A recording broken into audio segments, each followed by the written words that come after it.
Welcome back, learners! In today's video, we will address one comment from our viewers. She says, "You are so great. Kindly make a video about geometric figures." Thank you so much, Anne for giving a comment. The Math Etc. channel hearts you so much.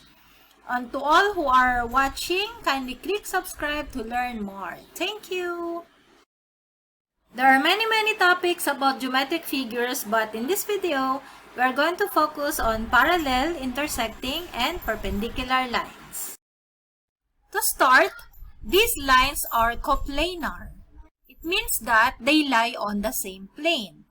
Let us take, for example, this balikbayan box. This box has 6 faces. One face of this box can be considered as one plane. In this projected box here, we see that there are 3 planes. For lines to be parallel, to be intersecting, or to be perpendicular, they should be lying on the same plane number 1, or on the same plane number 2, or on the same plane number 3.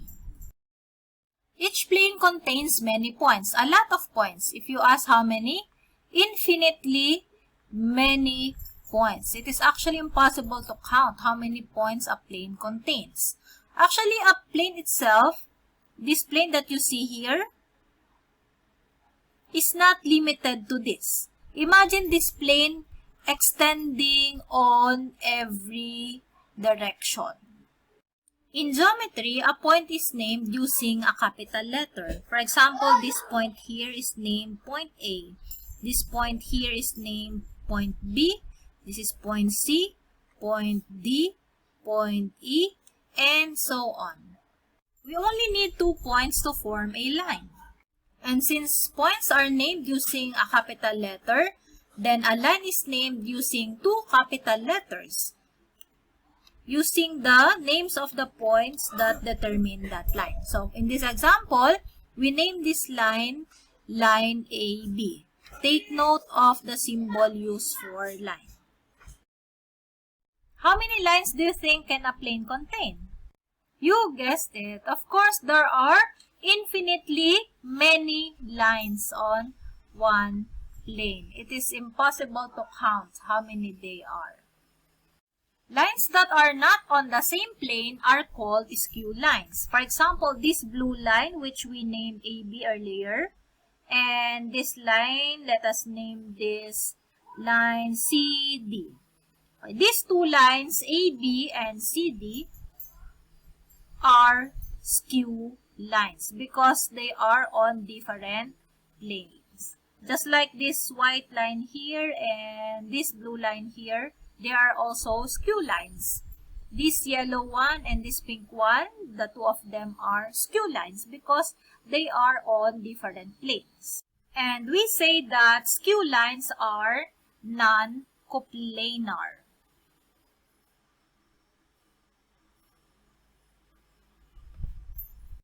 And since they are non-coplanar, it will follow that these skew lines will never be parallel, they will never be intersecting, and of course, they will never be perpendicular.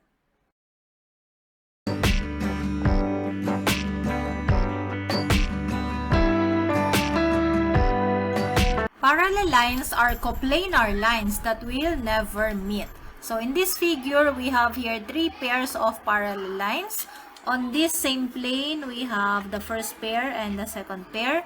And on the other plane, we have the third pair. So looking at the first pair here, so how do we write our parallel lines? So we say that the line WX is parallel to the line YZ. And the symbol for parallel lines, this is what we use. And then in some references, you might see these small symbols here, like arrowheads going to the same direction. They signify parallelism also, because some figures are drawn that you may think that they do not look like they are parallel. But if you see those symbols, then automatically you will think of those lines being parallel. And from our second pair, we have QR, line QR parallel to line EF. On the other plane, we see our third pair, GH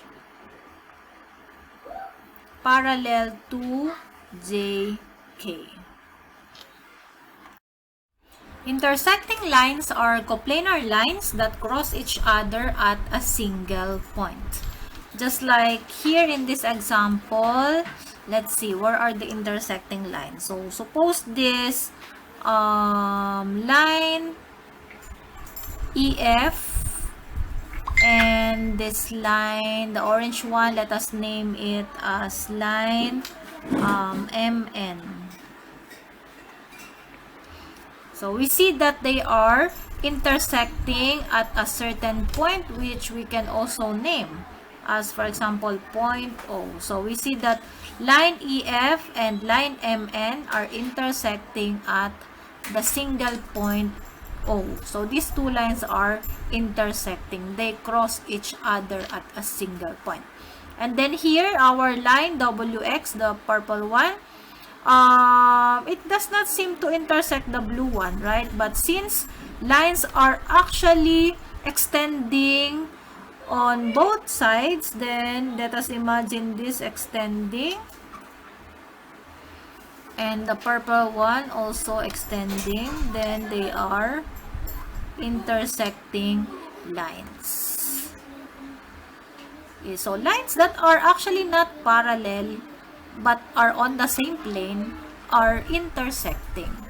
So here you see the point of intersection there. So we say that this line WX and this blue line, let us name this as line TU.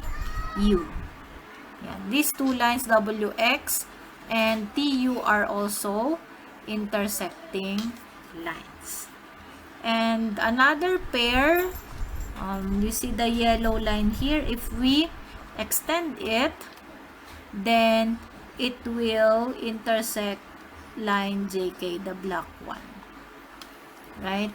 So this is another pair of intersecting lines.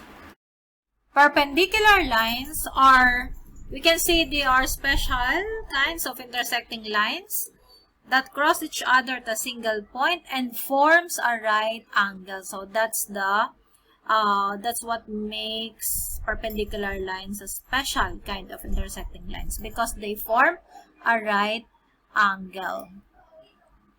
So here in this figure, we have here two pairs of perpendicular lines, first pair and the second pair. So we see that at the point of intersection, these two lines form a right angle. So we say that WX, the line WX, is perpendicular to the line SV. And in symbol for perpendicularity, we use this. Okay, so for the other one, we have JK. JK is perpendicular to, you see this small square symbol here. In most illustrations, in the references that you will see that. That signifies perpendicularity. So in this second example, we have JK is perpendicular to the line JP. So again, the symbol for line there. And now let us try some examples. So how can you describe these two lines here? Yes, they are perpendicular, this one. They are just intersecting lines. These are parallel lines. These are perpendicular lines. These are also parallel lines. These are intersecting lines. These are perpendicular lines. And how about this one? Can you spot some pairs of lines that are parallel, intersecting, and perpendicular? pause this video and list down all the pairs under each of the kinds of pairs of lines. Now, let's see if we got the same answers. Under parallel lines, we have this line BC and this line AD here, right? They are parallel. So, we write BC is parallel to AD.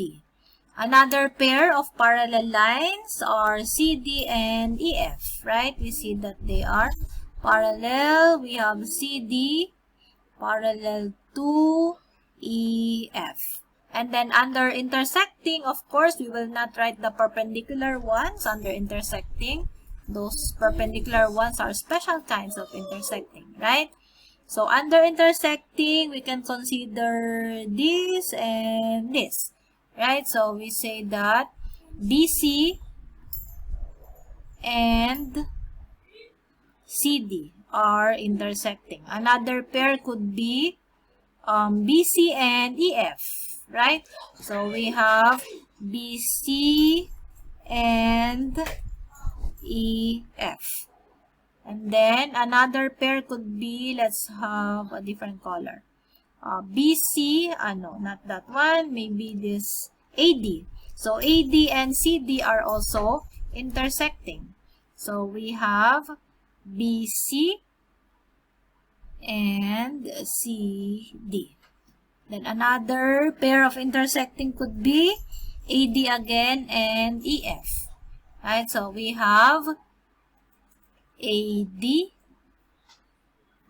and EF.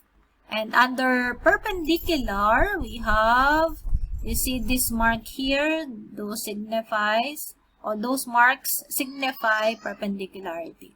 So we have these two lines here.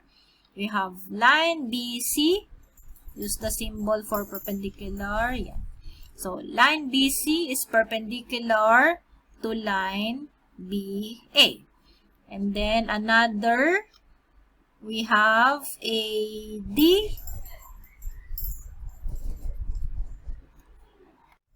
and BA. They are also perpendicular. So we have AD is perpendicular to BA. So learners, what would you like to learn next? Comment below.